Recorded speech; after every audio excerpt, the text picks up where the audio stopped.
네, 안녕하세요. 저는 이제 그 PC와 모바일 게임, VR 게임 및 콘텐츠 개발을 프로듀싱을 하고 있는 상현태 PD입니다. 현재는 지금 작은 스타트업을 운영하고 있는 대표인데요. 오늘 여러분들 만나게 돼서 정말 반갑습니다.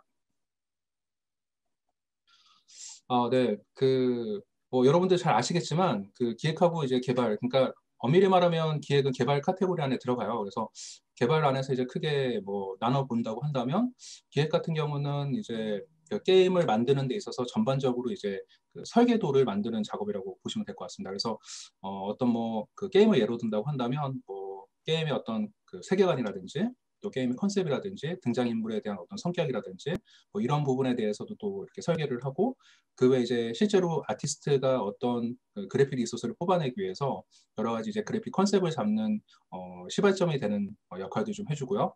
그리고 프로그램 쪽 같은 경우는 이런 기획적인 요소와 아티스트가 이제 뽑아낸 여러 가지 아트 리소스를 조립을 해서 최종적으로 그 기능이 구현될 수 있도록 하는 역할을 하고 있습니다. 그래서 뭐 정리를 한다면 기획 같은 경우는 구현을 하기 위해서, 그러니까 개발을 하기 위해서 가장 먼저 선행되어야 되는 뭐 설계도를 작업하는 작업, 또 이제 전반적인 그림을 그리는 작업이라고 보시면 될 것 같고, 그 기획서를 바탕으로 해서 이제 프로그램과 이제 아트단이 협업을 해서 이제 최종적으로 게임이라는 결과물이 나오는 형태가 되겠습니다.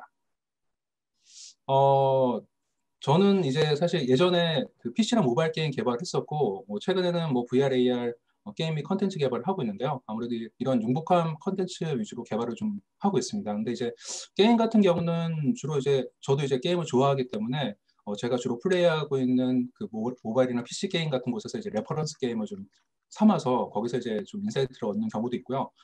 최근에는 이제 요즘에는 보는 게임 시대라고 하잖아요. 그래서 유튜브 같은 데서 여러 이제 유튜버들이 방송하시는 게임 내용을 보고 거기서 좀 인사이트 있는 내용들을 보고 제가 이제 게임 적인 내용에 있어서 기획을 좀 참고하는 경우도 있습니다. 어, 그 사실 이제 이게 게임이 뭐 짧게는 뭐 한 뭐 반년에서 1년, 길게는 뭐 3년에서 5년 그 이상도 걸리는 게임들이 많아요. 그러다 보니까 이제 결국은 이 게임이라는 게 결국은 어떤 프로젝트의 규모라든지 성격에 따라서 좀 그 중요한 점이 좀 다를 거라고 생각을 좀 하고 있습니다. 그래서 이제 아무래도 이제 PC나 모바일 게임처럼 뭔가 그 고도로 협업을 좀 요구하고 있고 또 장기적인 게임 개발을 하는 것들이라고 한다면 결국은 이제 경쟁사 대비해서 우리만의 이제 차별성 있는 게임성을 가지고 가고 또 이제 그때 트렌드에 맞는 게임을 좀 만들어내는 게 되게 중요하다고 보고 있거든요.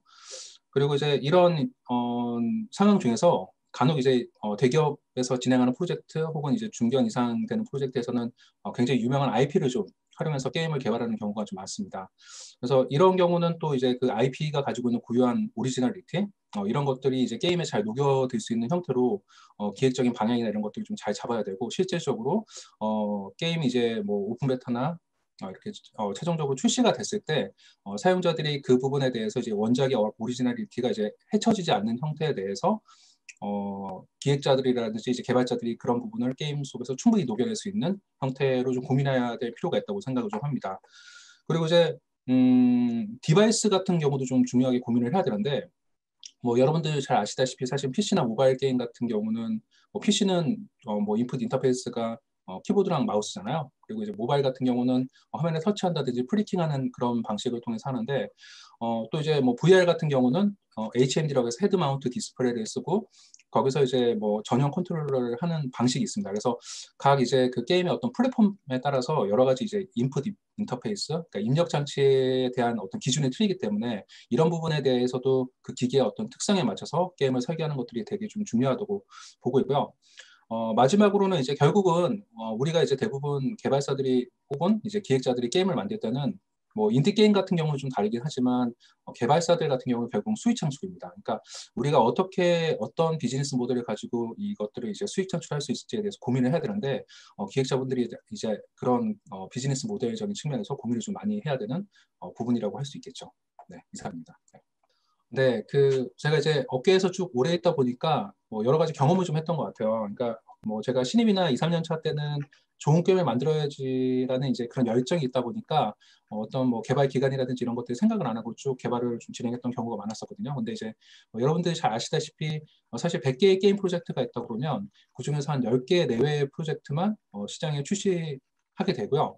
이 중에서 또 한두 개의 게임 정도만 결국 대중의 선택을 받게 되는 경우가 많습니다. 그러니까 그만큼 게임이라는 거는 개발 기간도 굉장히 험난한 과정이고 실제로 그렇게 험난한 과정을 거쳐서 출시까지 가고 그 출시에서 이제 흥행까지 가는 거는 더 어려운 상황이거든요.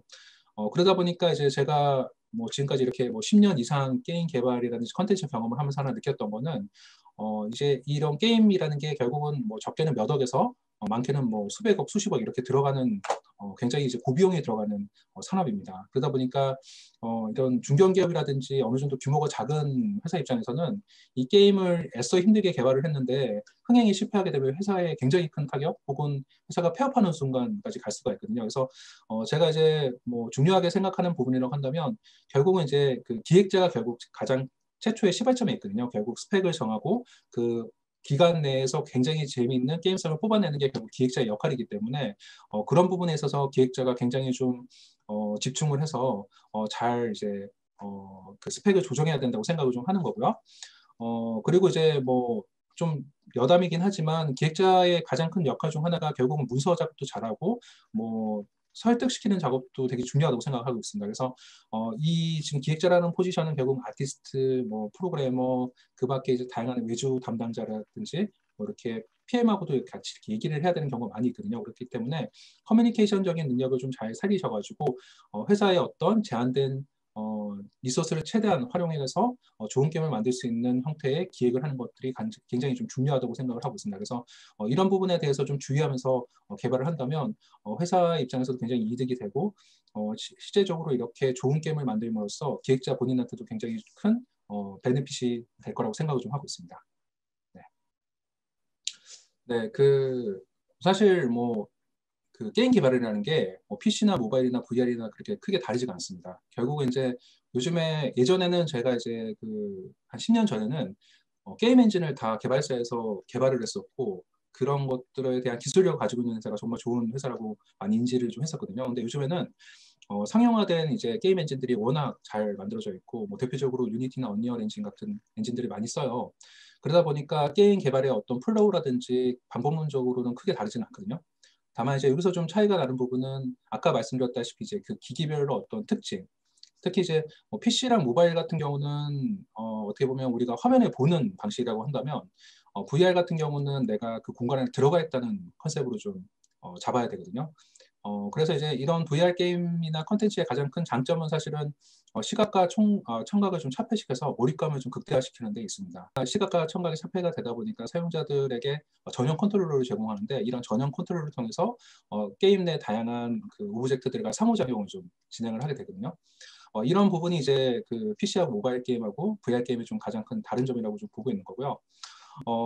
그리고 이제 이런 것도 있는 것 같아요. 사실 이제 PC나 모바일 같은 경우는 B2C, 그러니까 이제 일반 커스터머를, 그러니까 컨슈머를 대상으로 해서 게임을 제작하는 경우가 많은데 VR도 뭐 사실 마찬가지로 이렇게 B2C를 노리는 게임 회사들도 많지만 요즘 이제 어떻게 보면 이런 장비들이 굉장히 고가가 되고 이러다 보니까 우리가 이제 뭐 흔히 오락실 혹은 아케이드 방이라고 하는 그런 게임 센터가 있잖아요. 그런 것처럼 VR도 이제 이런 VR 뭐방 아니면 VR 카페, VR 테마파크 이런 식으로 좀 많이 이렇게 확산됐던 분위기가 있던 것 같습니다. 그래서 그게 작년까지의 분위기였는데 올해 이제 이 코로나19가 이렇게 터지면서 아무래도 이제 비대면이고 사용자들이 많이 모이는 곳을 좀 배척하다 보니까 이런 VR 게임 시장이 좀 사실 많이 좀 안 좋아진 게 사실입니다. 근데 이제 어쨌든 개발적인 측면에서 본다고 했을 때는 이런 이제 큰 특징들이 좀 있는 것 같아요. 그리고 이렇게 작년 기준으로 봤을 때 VR의 게임이나 컨텐츠의 어떤 특징은 한 5분 정도 플레이 타임을 가지고 있는 그런 컨텐츠를 만들어서 기획하는 형태로 많이 개발이 들어가고 있습니다. 네, 이상입니다. 네, 그 프로젝트를 제가 좀 다양하게 해서 뭐몇 개가 기억 남는 게 있는데 일단은 제가 이제 뭐 PC 게임 같은 경우는 넥슨 계열의 네오플에 재직할 때 공각기동대 온라인이라고 하는 FPS 게임이 있었습니다. 그래서 이게 신규 프로젝트인데요. 공각기동대라고 하는 유명 IP를 활용해서 만들었던 FPS 게임인데 그때는 제가 이제 기획 포지션이 아니고 프로그램 쪽 포지션이었습니다. 그래서 유명 IP인 공각기동대를 이제 게임에 녹여내기 위해서 이제 기획자분하고 저하고 이제 다양한 이제 고민을 하면서 좀 진행했던 프로젝트라고 생각이 좀 드는데요. 이때 이제 그 공각기동대 혹시 보셨는지 모르겠지만 그 해킹이라는 소재를 이용해서 하는 그런 그 어떤 시나리오를 가지고 있거든요. 그래서 저희도 이제 게임 내에서 이런 해킹이라는 요소를 잘 좀 녹여내기 위해서 뭐 선이라든지 연결이라든지 이런 부분에 대해서 좀 많이 신경을 썼던 그런 프로젝트로 좀 기억을 하고 있습니다. 그 외에 이제 뭐 기획자로서 좀 기억에 남는 거는 이제 그 VR FPS 게임 프로젝트인 제론이라고 하는 프로젝트가 있습니다. 그래서 이 제론은 그 AI가 지배하는 세상에서 이제 저항군 인간이 AI에 어떤 대항하기 위해서 이제 전투를 하는 그런 시나리오를 가지고 있는 FPS 게임인데요. 메카닉이라는 좀 소재를 좀 이제 도입을 했었고 또 공룡이라고 하는 여러 가지 좀 이런 것들을 좀 활용을 해서 이제 청소년들 아이들이 좀 좋아할 수 있는 그런 형태의 VR FPS 게임을 저희가 좀 개발했었는데 굉장히 좀 재밌게 개발했던 기억이 납니다. 네, 사실 제가 이제 힐링 게임은 아니고 힐링 컨텐츠를 개발해 본 적은 있었던 것 같아요. 제가 이제 그 VR 이제 컨텐츠 개발을 좀 진행했을 때 한국 컨텐츠 진흥원의 어떤 지원을 받아서 VR 힐링 컨텐츠인 네이처웍스 VR을 개발한 경험이 있습니다. 그래서 이 컨텐츠는 이제 어떻게 되냐면 그 총 이제 5분 분량의 컨텐츠 4편을 제작하는 것이었고 이제 VR의 가장 큰 장점이 아까도 말씀드렸지만 결국 시각과 청각을 활용해서 이제 몰입감을 극대화시키는 형태가 되거든요. 그래서 이 상태에서 저희가 이제 그 아름다운 풍경을 좀 보고 좋은 이제 소리를 들으면서 풍경을 거니는 그런 이제 형태의 VR 콘텐츠를 좀 개발을 했던 것 같아요. 그래서 사실 그때는 이제 게임적인 성격보다는 이제 컨텐츠적인 성격이 좀 커서 사실 저에게 이제 다시 뭐 힐링 게임을 좀 개발할 수 있는 기회가 된다 그러면 한번 꼭 다시 트라이 해보고 싶습니다. 아무래도 이제 이때 경험했던 여러 가지 이제 그 경험들이 좀 있기 때문에 다음에 제가 이제 그 힐링 게임을 개발하게 됐을 때 이런 경험을 좀 잘 살려서 더 좋은 이제 게임 혹은 콘텐츠를 개발할 수 있지 않을까 이렇게 생각을 좀 하고 있습니다.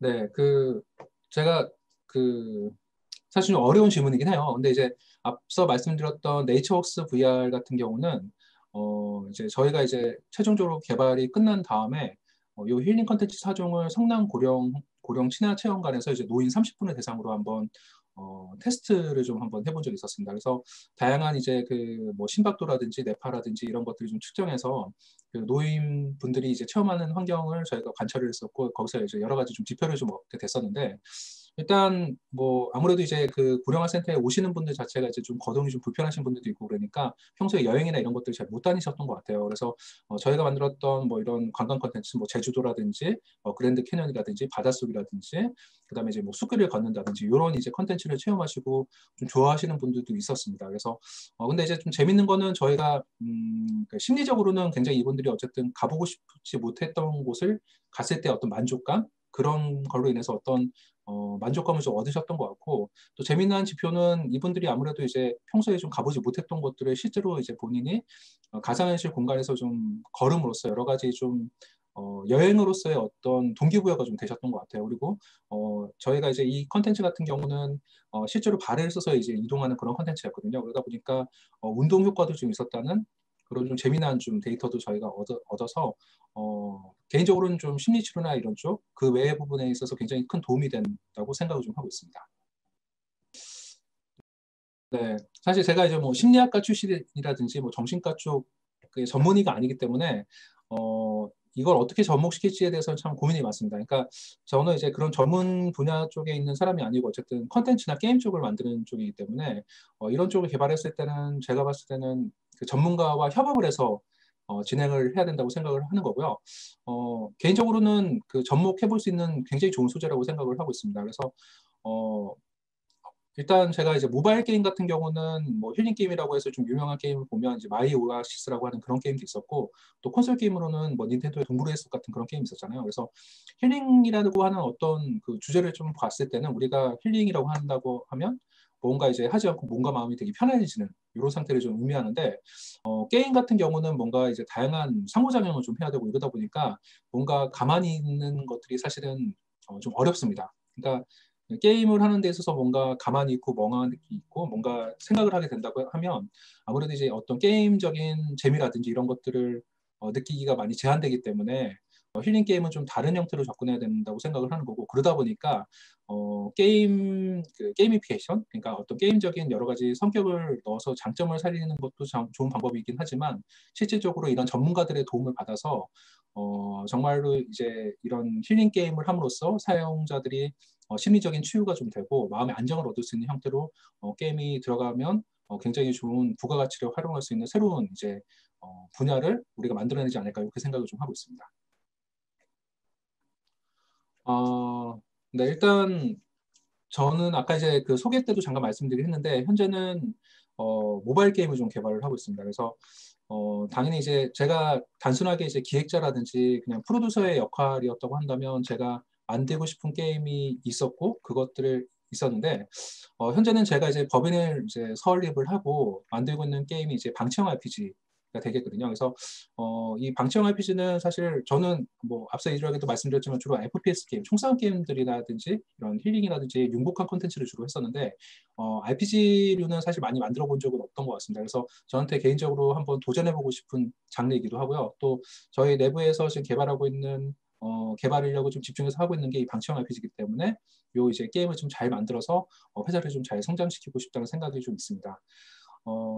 그리고 이제 혹시 이제 뭐 이제 마지막 질문이니까 이제 여러분들께 좀 말씀드리고 싶은 게 있는데 여러분들 중에서 혹시 이제 뭐 게임 기획자라든지 게임 개발자를 좀 꿈꾸시는 분들이 있다고 한다면 제가 이제 뭐 기획자 입장에서 좀 말씀을 드린다고 한다면 아무래도 이제 그 게임을 정말 많이 해보셔야 된다고 생각을 좀 하고 있는 거고 또 내가 좋아하는 게임에 대해서 역계획이라든지 이런 것들을 통해서 뭐 문서화라든지 그다음에 이제 그 게임에 대한 분석이라든지 이런 것들 좀 잘 쌓으시면 분명히 어떤 그 게임 회사에 들어가실 때 굉장히 큰 도움이 된다고 좀 생각을 하고 있거든요. 그래서 이런 부분에 있어서 여러분들이 계속해서 좀 관심을 가지시고 내가 좋아하는 길을 쭉 찾다 보면 어느새 이제 여러분들이 원하시는 게임 개발자, 게임 기획자가 되었을 거고 나중에 이제 그러한 과정을 쭉 거치다 보면 뭐 결국 이제 프로듀서 그리고 이제 더 이제 시간이 지나다 보면 이렇게 내가 이제 회사를 만들어서 이런 게임을 한번 만들어봐야지라는 생각도 하게 될 것 같습니다. 그래서 여러분들 지금 뭐 코로나 때문에 여러 가지로 좀 취업하기 어려운 환경인데 힘을 내셔가지고 좋은 결과가 있으셨으면 좋겠다는 생각도